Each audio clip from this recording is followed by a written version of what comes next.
field season is about to kick off for Pivotal Metals, and here to tell me more about it is Ivan Fairhall, the Managing Director.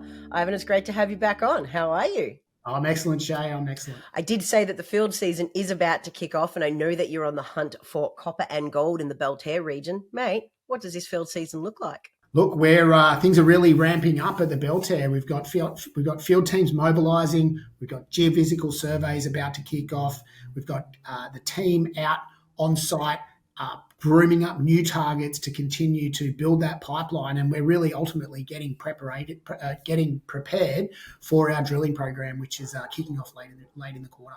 We've talked a little bit about the Belterre region overall, but what specific targets are you looking for this time? Look, we have talked about the Belterre. It's a big area, and there's actually lots of targets on this property. But the focus really in the next month or so is going back and looking at some of our key targets and refining them for drilling. So the Lorraine mine, that's where we've got that very high grade, massive sulfide mine that was previously mined there, and we've got new conductors that are adjacent to that historic mine that have never been drilled. So we're refining that with a geophysical survey. Lorraine East, off the Lorraine mine, we've got a very high grade gold system.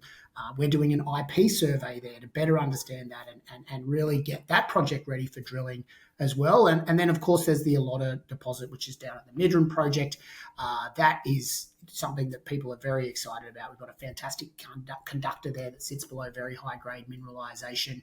We're looking to you might recall that survey was limited when we did it, so we're going to extend that survey, try and grow that conductor, and then more broadly roll out that same survey over a number of the other high-grade deposits in kind of a 6-kilometre belt there, because we're looking for more of those aha moments. In the bigger picture down there is a very number of very high-grade deposits that are linked together, and we'd like to find the plumbing system and try to really make a big discovery there. So plenty of work going on across the portfolio, really gearing up for drilling.